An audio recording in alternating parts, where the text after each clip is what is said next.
Hola, continuamos el tema de funciones definiendo lo que es composición de funciones. Sean dos funciones f y g, dos funciones reales con la condición de que el rango de g intersectado con el dominio de f no es vacío, es decir, tienen puntos, un punto por lo menos. Daremos la función compuesta, se denota así, f o g, y se define de esta forma. La composición de la función evaluada en un punto va a ser f compuesto con g de x. Es decir, primero se le aplica g al punto x y después al punto g de x se le aplica f. Un diagrama de eso sería esto que tenemos acá. Vemos el dominio de g. El dominio de la composición va a ser un poco más pequeño y está contenido en el dominio de g.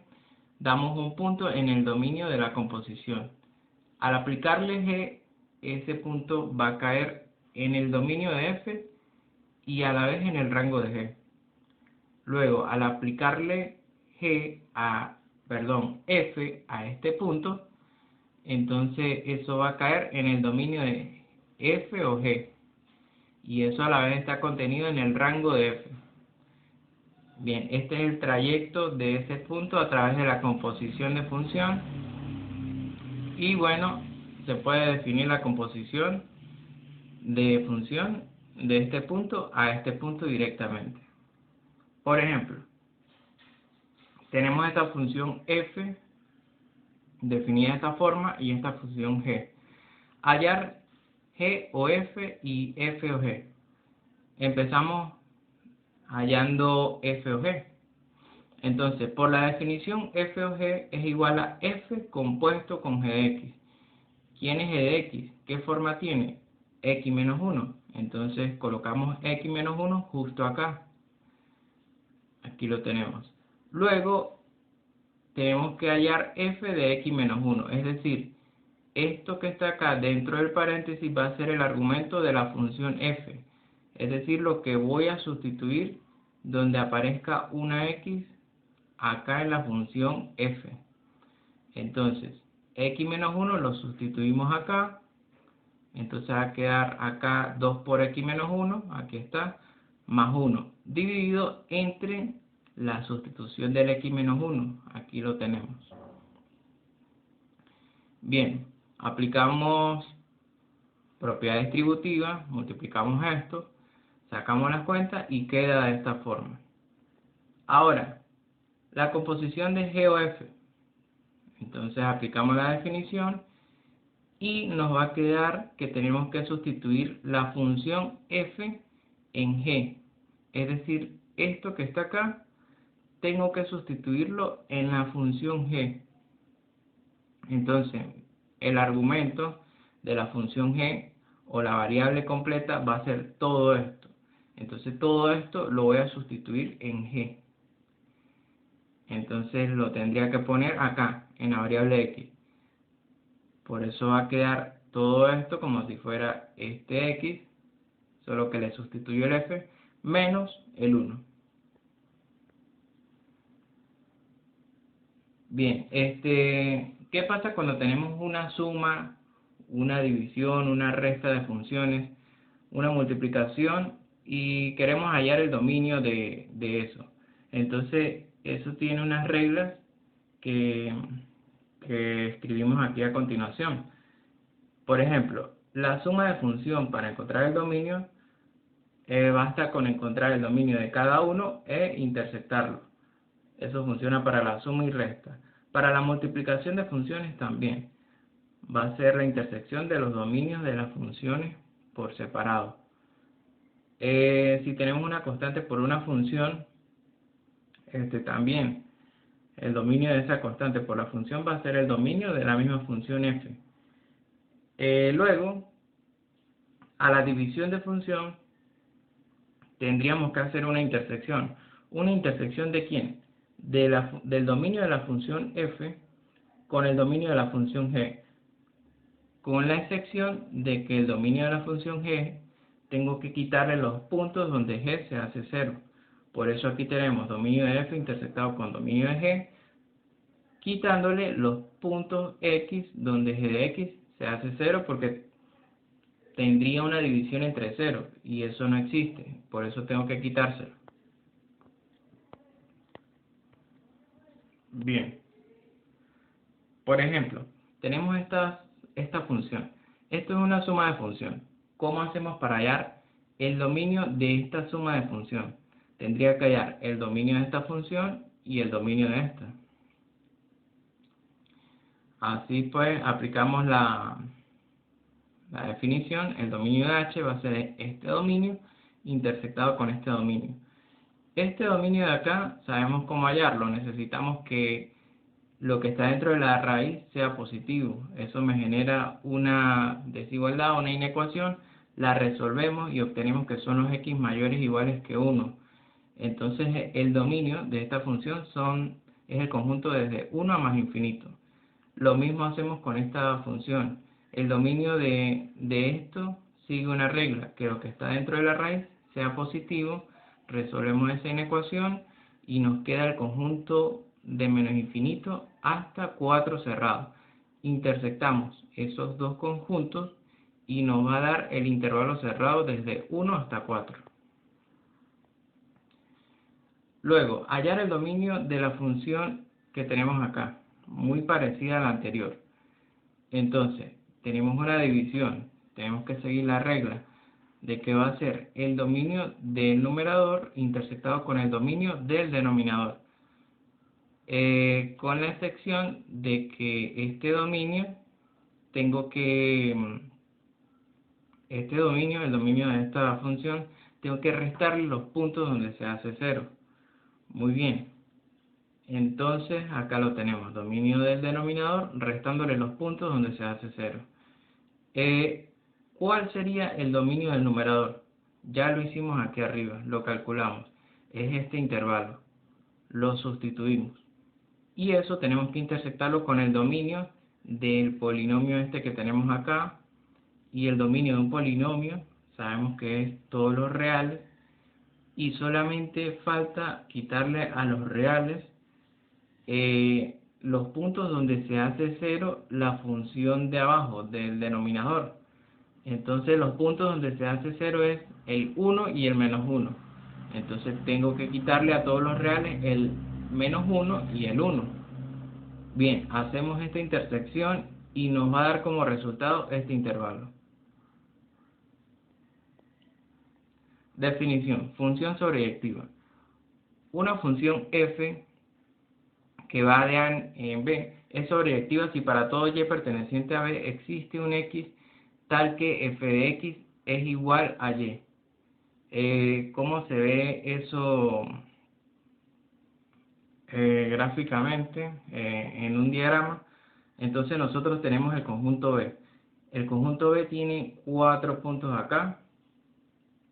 Entonces esta función cumple que para todo punto en B, esos puntos tienen una preimagen en A. Entonces podemos decir que esta función es sobreyectiva. Esta de acá no es sobreyectiva, esta función, porque este punto de acá no tiene una preimagen.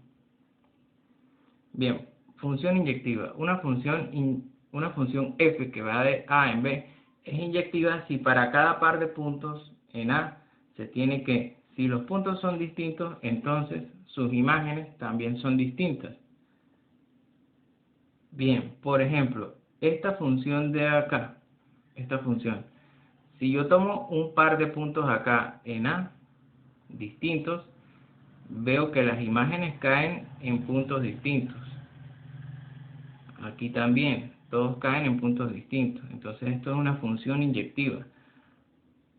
Por el contrario, esta función de acá no es inyectiva porque tomo estos dos puntos distintos y las imágenes no son distintas, caen en este mismo punto. Esta no sería una función inyectiva, no está cumpliendo con esta definición. Dos puntos distintos y las imágenes me están dando igual. Muy bien. Imaginemos que tenemos este diagrama de acá, esta función. Esta función vemos que es inyectiva, ¿ok? es inyectiva, para cada par de puntos distintos, sus imágenes son distintas, y además es sobreyectivo también, porque todos los elementos del conjunto de llegada tienen preimagen. Entonces, una función que es inyectiva y sobreyectiva es una función biyectiva. Entonces, lo definimos acá.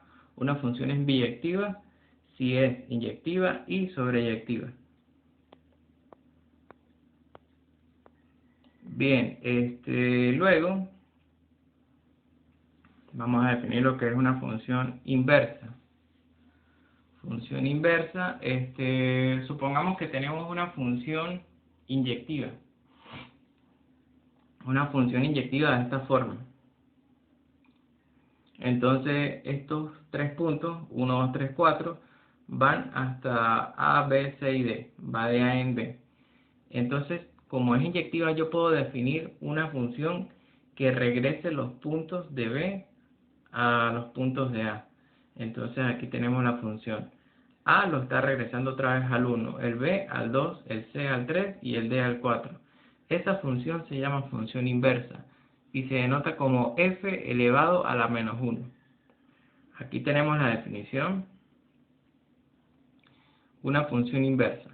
Dada una función inyectiva, denotaremos la función inversa de f como f a la menos 1 que va de B hasta A. Se define de esta forma.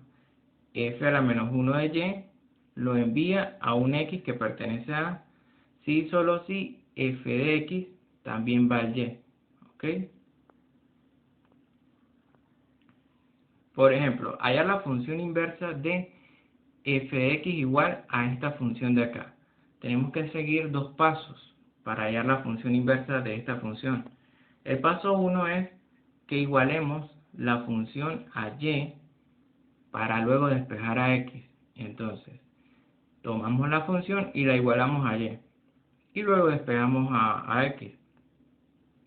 Aquí para despejar a X, tengo que pasar este término a multiplicar de este lado. Y luego aplico propiedad distributiva. Y por esto, Y por esto. Luego los términos que tienen X los paso de un solo lado. Entonces aquí queda este término y este X que está positivo lo paso negativo de este lado. De este lado va a quedar solo el 2 y este Y de acá está positivo, lo paso negativo. Luego puedo sacar factor común del X. Lo sacamos. Este término que está multiplicando al X pasa a dividir del otro lado. Entonces va a quedar de esta forma. Bien, terminamos el paso 1. Igualamos a Y y despejamos X. ¿Cuál es el paso 2? Cambiamos la variable Y por la variable X para definir la función inversa. Entonces, tenemos esta función. Tengo que cambiar este Y por una X y decir cuál es la función. Entonces coloco esta forma que me dio acá, 2 por menos X, X menos 1. Eso va a ser igual a la función inversa. Bien, si quisiéramos graficar esa función, bien, es una división, es decir que tiene 2 asíntotas, una vertical y una horizontal.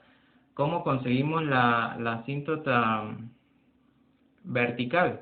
Entonces, ¿dónde se hace 0 el denominador? En 1. Esa va a ser la asíntota vertical. En 1 se hace 0, hay una división entre 0. Tengo que colocar una asíntota. Y la otra asíntota horizontal, ¿cómo la conseguimos? Dividiendo el coeficiente del X de acá, del numerador, entre el coeficiente del X del denominador. Aquí el coeficiente es menos 1, aquí es 1. Quedaría menos 1 entre 1. Bien, menos 1 entre 1, eso es menos 1, así que tenemos el coeficiente, tenemos la asíntota horizontal. Luego, si la función va a tener o esta forma de acá o esta otra forma. ¿Cómo hacemos para descubrir cuál forma es? Si es de este lado, ¿sí? O de este lado. Bueno, podríamos evaluar un punto acá en la función, por ejemplo, f de x igual a 100, para ver si cae por debajo de menos 1 o cae por encima de menos 1. Si cae por encima de menos 1, f de x igual a 100, eso quiere decir que está por encima de esta asíntota, por lo tanto es así.